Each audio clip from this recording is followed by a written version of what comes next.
As a newbie in the world of investing, your mind becomes a whirlwind of what if questions, and you find yourself surrounded by the daunting AOLs. Despite your limited knowledge, you are keenly aware that this is a path you must tread. And honestly, when you're new to investing, it can be a lot to take in. There are so many choices, a slew of unfamiliar terms and concepts, and plenty of conflicting advice to sift through. It's also stressful because it involves risking your money, but it doesn't have to be as complicated as it seems. To start investing, you really only need to make a few important decisions. Today, we'll make it simple for you.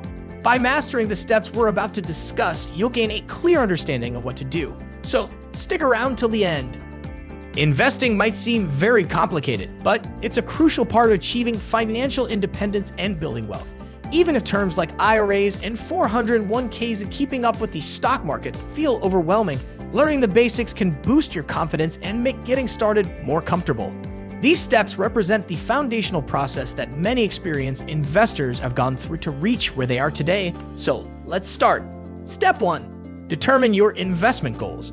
You might be tempted to begin by searching for hidden high-return stocks that could make you rich, but successful investing usually begins with clarifying your investment goals rather than specific investment choices. Many individuals start by investing for their retirement. In fact, we believe that for most people, prioritizing retirement savings should be near the top of their financial to-do list, right after paying off essential debts and establishing an emergency fund.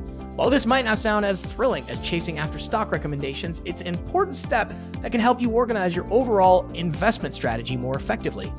Step 2. Determine your budget. When it comes to setting up a budget, there are several important factors to consider. After-tax income. Start by understanding your after-tax income, as this reflects the money you actually have available to work with after taxes are deducted. Knowing your real income helps you create a more accurate and practical budget. Monthly expenses. Take a close look at your monthly expenses. How much are you spending each month, and on what? Are there areas where you can reduce or cut expenses? Identifying and tracking your spending habits is essential for budgeting effectively. Debt assessment. Consider your overall debt load. List out your monthly debt payments and compare them to your income. This evaluation helps you understand how much of your income is dedicated to debt repayment and whether adjustments are needed. Net worth. Calculate your net worth by subtracting your liabilities, such as debt, from your assets. This figure provides a holistic view of your financial health and helps you see where you stand financially. Financial goals. Clearly define your financial goals. Knowing what you're saving and investing for gives your money a sense of purpose and direction. It guides your budgeting decisions and helps you stay focused on your objectives. Risk tolerance. Assess your risk tolerance. Determine how comfortable you are with taking on financial risk in your investments. Your risk tolerance influences your asset allocation and investment choices. Time horizon. Consider your time horizon for reaching your investing goals. This helps you map out your financial strategy and ensures that your budget aligns with your investment timeline without interfering with other important financial goals. By keeping these simple points in mind, you can create a budget that fits your financial situation and helps you work towards your goals. Step 3. Select the right type of investment account. Your investment goals can also guide you in selecting the right type of account to open. Typically, there are 3 main account types to consider. Brokerage account. A brokerage account is your standard investment account, often used for buying and selling stocks. Here's what you should know. Pros. It offers flexibility, and anyone aged 18 or older can open one. You can contribute any amount at any time and choose from a wide range of investment options. Plus, you can usually withdraw funds whenever you need them. Cons. Tax implications can be a drawback. You'll likely have to pay taxes on your investment gains each year, such as when you sell investments for a profit or receive dividends or interest. When to consider. This account type is commonly used for various investment goals or building wealth. If your primary goal is retirement, you might want to explore the next 2 account types first. 401k. This is an employer-sponsored retirement account. You typically access it through your workplace. Key points. 401k plans offer tax advantages as your contributions are pre-tax. Some employers also match your contributions, providing you with essentially free money. Roth 401k options are also available, offering tax-free withdrawals in retirement. Cons. There are rules and restrictions regarding contributions and withdrawals. You might have limited investment choices and can't directly buy specific stocks. One can consider. For most people, the benefits outweigh the drawbacks. Many individuals start investing through their employer's 401k plan, especially if there's a company match. Individual Retirement Account, IRA. This is a retirement account that you can open and manage independently without employer involvement. Here's what to note. Pros. IRAs offer tax benefits similar to 401ks with added flexibility and control. You can contribute on your own schedule and often have more investment options, including individual stocks. Cons. Eligibility, contribution limits, and withdrawal rules apply. You may need to decide between different types of IRAs. What to consider? Consider an IRA if your workplace doesn't offer a 401k or if you expect to be in a lower tax bracket during retirement. Traditional and Roth IRAs are popular options. Choosing the right account type aligns with your investment goals and preferences if you've made it this far. Don't worry, your next steps will be simpler, we promise. Step 4. Open your chosen account and fund it.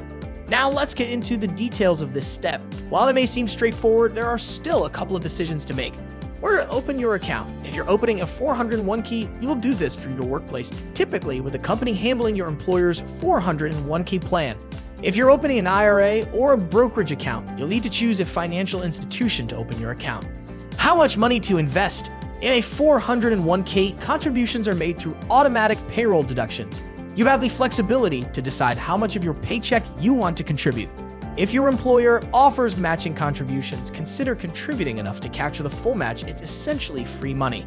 For an IRA or brokerage account, you can start by depositing a lump sum and then add more when you're ready. There isn't a one-size-fits-all answer regarding how much to invest, as it depends on your income, budget, and other financial priorities. However, if you're unsure, remember that it's better to start small than not start at all. You can begin by investing a modest amount each month and gradually increasing it as you become more comfortable with the process. Over time, consider aiming to save an amount equivalent to around 15% of your income for retirement each year, including any contributions from your employer match. If you go for a brokerage account or IRA, setting up automatic contributions can help ensure you continue investing regularly. This steady approach can help you build a solid foundation for your financial future. Step 5. Choose your investments. Choosing how to invest your money might seem tricky, but there's no hidden secret to it. Think of investing like planning a healthy diet. Instead of focusing on just a few fancy foods, it's better to have a mix of sensible choices. Similarly, in investing, it's smart to spread your money across different types of investments rather than putting everything into a few risky ones. If you're new to investing, here are 3 basic ways to get started. Buy individual stocks and bonds. This means picking and buying specific company stocks or bonds. It can be exciting, but also takes time and money to do it right. Buy mutual funds or ETFs. These are like ready-made bundles of investments. You can use them as building blocks for your portfolio or pick all-in-one funds designed for your goals. For retirement, there are funds that manage your money based on when you plan to retire. Get professional help. If you're not sure what to do, you can hire an expert to manage your investments. This doesn't have to be expensive. There are low-cost options like robot advisors that use computers to do the work. Many people mix these methods. They might use funds for their retirement savings and pick individual stocks for a smaller part of their money. Just remember to think about any fees or cost involved in your choices. Keep in mind that there's no one right way to invest. Your plan should match your goals, how much risk you can handle, and when you want to use the money. And remember, a mix of different investments is often a good strategy for long-term success. Step 6. Purchase the selected investments. It's game time. After all the planning and research, it's time to take action. When it comes to buying stocks, mutual funds, and ETFs, here's what you need to do. Find the ticker symbol. Look up the investment's ticker symbol, which is a unique string of 1 to 5 letters assigned to that specific investment. Decide how much to invest. Determine the dollar amount or the number of shares you want to buy. This decision is based on your budget and investment goals. For stocks, mutual funds, and ETFs, you'll typically use an online brokerage platform to make your purchases. If you're investing through a 401k, things are a bit simpler. You can set up your investment choices when you decide on your regular contribution amount. Your contributions will automatically be invested at the options you've selected in alignment with your pay cycle. So, whether you're managing your investments directly or through a retirement account like a 401k, taking action is a crucial part of the investing process. Don't hesitate to seek guidance from other investors if you need it, and remember that getting started is a significant step toward building your financial future. Step saving. Relax, but don't forget to monitor your investments regularly. Congratulations, you're officially an investor. Give yourself a well-deserved pat on the back, but remember, the journey doesn't end here. It's essential to maintain your momentum and keep learning as you go along. As an investor, here are a few things to keep in mind. Expect short-term fluctuations. Don't be alarmed by short-term UPS and downs in your investments. They're a natural part of the investing process. In fact, checking your investments too often can make them seem riskier than they actually are due to these short-term fluctuations. Focus on the long term. Keep your eyes on the big picture, including your long-term investment goals and the overall performance of your portfolio. Short-term fluctuations are less important when viewed in the context of your long-term objectives. Regular check-ins. Periodically review your investment plan at least once a year. Consider 1. Whether the accounts you're using still align with your financial situation. 2. Whether you can increase your contributions over time to boost your savings. 3. Whether your investment mix and specific assets match your goals, risk tolerance, and investment horizon.